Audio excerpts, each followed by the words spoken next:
Week 6 of the 2022 college football season is wrapped up, and today, as we begin to look forward to Week 7, I'll be giving you guys my updated college football rankings for this 2022 season. And Week 6 turned out to be an insane weekend of college football. We saw several big matchups, including a few inside the top 25. Of course, the unexpected big matchup of the day turned out to be TCU and Kansas, a matchup between two undefeated teams and two teams inside the top 20. Who would have seen that coming in the offseason, that we were going to see a matchup between an undefeated TCU and an undefeated Kansas, for that matter, heading into Week 6.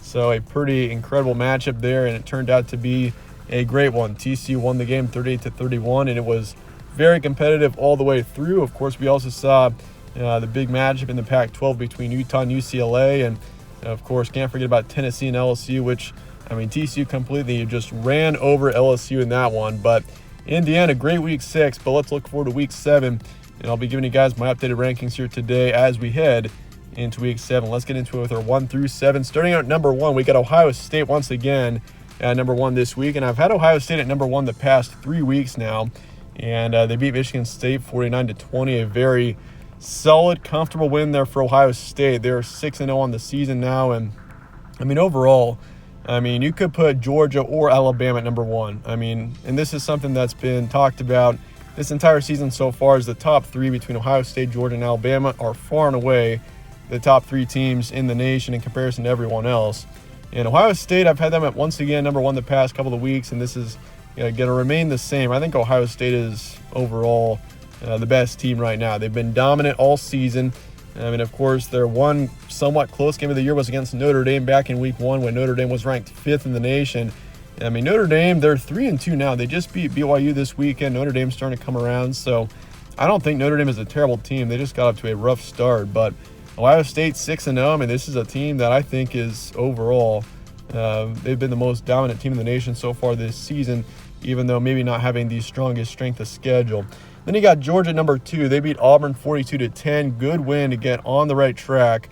Of course, Georgia, the previous 2 weeks, were pretty underwhelming. They beat Kent State, beat Missouri, but both games were closer than expected. Kent State 39-22, Missouri 26-22. That game was way closer than expected. They almost, they were an upset alert against Missouri on the road. It looked like the Tigers were potentially going to pull off the upset of the year there, but turns out Georgia got the win barely. And of course, they played Auburn this past weekend, and Auburn is not a good football team, but Georgia took care of them and got the win 42-10. And so they're going to move up 1 this week, and then you got Alabama moving down 1, of course, after their win against Texas A&M. And Texas A&M isn't a terrible team. They've just had just a difficult start to the season, but Alabama is, they got the win in the end, which is what really matters. They almost, though, Texas A&M at the 2-yard line. On the last play of the game, Alabama was extremely close to losing to Texas A&M for the 2nd straight year.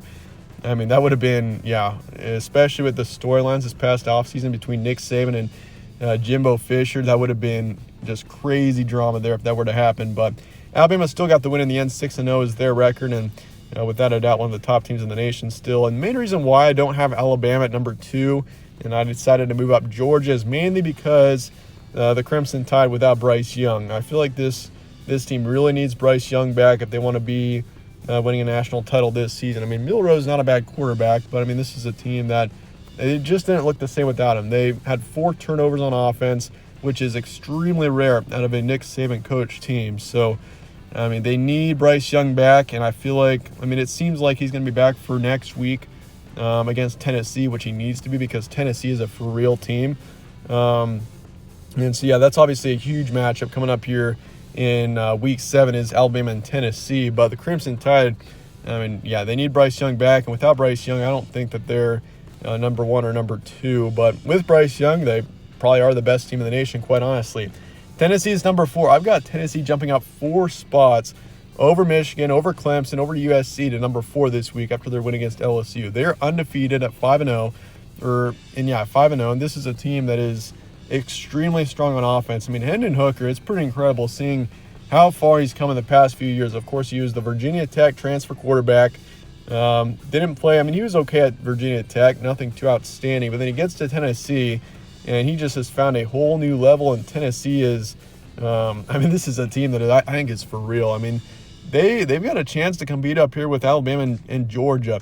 And Tennessee plays Alabama this upcoming weekend, which is going to be a huge one, obviously.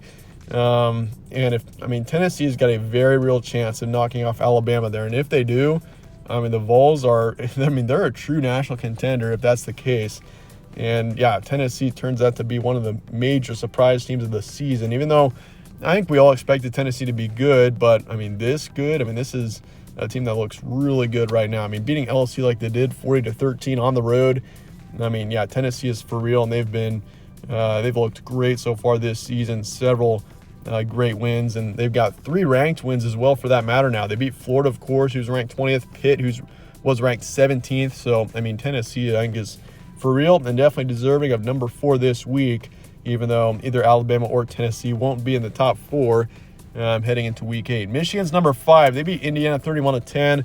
It was a good win. Wasn't a great win. Michigan, I've got a couple of concerns about. I feel like at some point this season, or at least as to how I'm feeling right now, there's a chance Michigan they're going to lay an egg at some point. I don't know if Michigan is going to be able to stay consistent and keep winning games at this rate. Michigan is a great team. They beat Maryland by a touchdown a few weeks ago, took care of Iowa.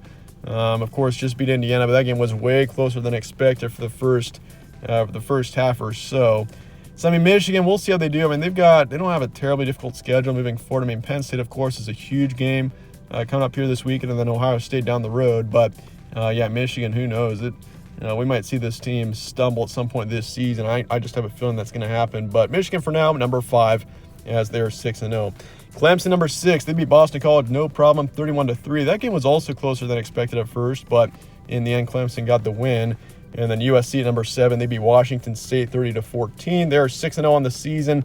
And, of course, Michigan, Clemson, and USC all moving down one position because I wanted to move up Tennessee into the top 4 for week 7. So USC is a team that I think has got a very high ceiling. They maybe haven't been as impressive as the teams in front of them yet this season, but I think USC is a team to still really be keeping an eye on because they are a very complete team, and they've been extremely impressive. Moving on to 8 through 14, we got Oklahoma State at number 8. They beat Texas Tech 41-31. They've still been extremely impressive. Moving on to 8 through 14, we got Oklahoma State at number 8. They beat Texas Tech 41-31.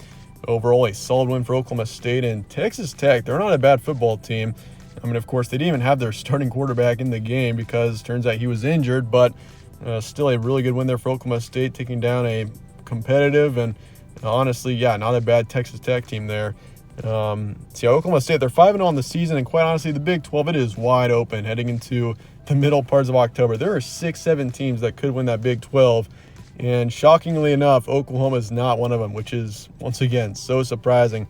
The way Oklahoma has just fallen apart. They have crumbled in the past 3 weeks. Oklahoma State is a team to really start keeping an eye on. And K-State, TCU, Kansas, Texas, Baylor, all those teams are very much capable of winning the conference this season. So Big 12 is a very intriguing conference this season, that's for sure. Ole Miss, number 9, they beat Vanderbilt 52-28. Good win for the Rebels, even though it was close for a long time. But Ole Miss really pulled away in the second half, and they're 6-0 on the season. Oregon's number 10. They beat Arizona 49-22. Good win for Oregon. Arizona is an improved team this season, so they took care of them, and Oregon is 5-0 and definitely one of the top teams in the Pac-12. And UCLA, number 11, they beat Utah 42-32, and UCLA is turning out to be a surprise team of the season. They're 6-0. This team just took down Utah, who I think is a really good football team, and that's a massive win there for UCLA, and they're number 11 and suddenly sneaking up on the top 10. So keep an eye on UCLA moving forward, as that is a team moving up 7 into, once again, number 11 this week. Penn State, number 12, they didn't play this past weekend, but they're 5-0. They got a huge matchup coming up here this weekend at Michigan. Number 13 is TCU. They beat Kansas 38-31, moving up to number 13, and TCU in a couple of weeks is completely just jumped into the scene here. TCU number 13, they, of course, were a team with very low expectations this past offseason. Many people expected TCU to struggle to even get up to 6 wins, and here they are with 5 wins heading into week 7. So TCU, that's a team to keep an eye on, as they're playing very well right now. And, of course, Kansas is a good football team, and TCU beat them on the road, and of course, the stakes were pretty high on that one there. Mississippi State is number 14. This is a team to very much keep an eye on here is Mississippi State. The Bulldogs, they just beat Arkansas 40-17. And I mean, last season when Mississippi State was ranked a lot for a while, I was kind of confused because I was like, Mississippi State, they just haven't been terribly impressive. But this team, I can tell you, is impressive, and they are extremely talented. I mean, Will Rogers is an outstanding quarterback. He has put up some outstanding stats so far this season in the passing game. And Mississippi State, this team on defense, the way they handled Arkansas, I really like the Bulldogs right now. I've got them up to number 14, moving up 8 positions, and they're 5-1. Suddenly, Mississippi State is looking like one of the top teams in the SEC here, so keep an eye on them moving forward. But moving on to 15 through 21, we got NC State at number 15. They beat Florida State 19-17. That was a very close game there for NC State. They almost took a loss in 2 straight weeks, but NC State pulled it out in the end. They're 5-1 on the season. Moving down 1 position just to make room for a couple of teams that I've seen to be more impressive than NC State, and same for Wake Forest. Wake Forest, they beat Army 45-10, a good win for them. They're 5-1 on the season, but once again, moving down 1 just to make room for a couple of teams which TCU in particular, that I've seen to be more impressive so far this season. K-State, number 17, they beat Iowa State 10-9. That was a low-scoring game there for K-State, but they are definitely one of the teams that I could see being a big contender in the Big 12. Once again, the Big 12 is wide open to 6 or 7 teams winning that conference. Kansas State is definitely one of those teams. I really like Kansas State right now. Adrian Martinez is coming around, and the Wildcats are a good team on defense. So, K-State 5-1 on the season. They're number 17. Utah's number 18. They lost to UCLA 32-42. And Utah, that's really going to put a huge dent in their chances of being in the college football playoff now. Honestly, I still thought they had a chance despite losing in week 1 to Florida. But now with their second loss of the season, those hopes are going away. But Utah is still a team that is in contention for the Pac-12. They just got to finish strong here, that's for sure. But Utah's number 18 now, moving down 9 positions, and they're 4-2 once again on the season. Syracuse, number 19, they're undefeated at 5-0. Didn't play this past weekend, but Syracuse is quietly one of the best teams in the ACC right now, so keep an eye on them. Texas, number 20, they beat Oklahoma 49-0. They took care of the Sooners there. And once again, it's hard to recall a bigger just crumbling than what Oklahoma State has had in the past couple of weeks. The past 3 games, Oklahoma is just falling apart. And, they're 3-3 now in the season after a strong 3-0 start. And, it's wild to see that. But Texas really was impressive in that game, having Quinn Ewers back, and Texas is suddenly looking like a team that could win the Big 12. Once again, it's a wide-open conference moving forward, and they're 4-2. Minnesota, number 21, they're moving up 3 positions in their bye week. I think Minnesota is still one of the top teams in the Big 10 West, even though they just lost a game to, I think it was Purdue a couple of weeks ago, but they're 4-1 on the season, and Minnesota, still keep an eye on them. I think on both sides of the ball, they're probably the best all-around team in the Big 10 West, but we'll see how they do moving forward.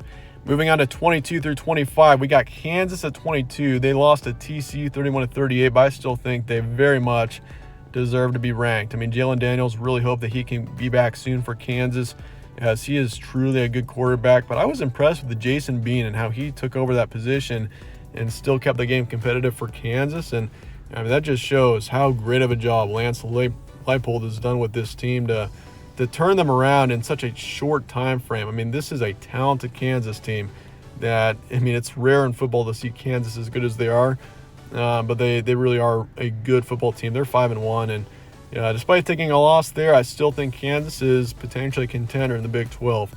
23 is Illinois, also a surprise team so far this season. They beat Iowa 9-6.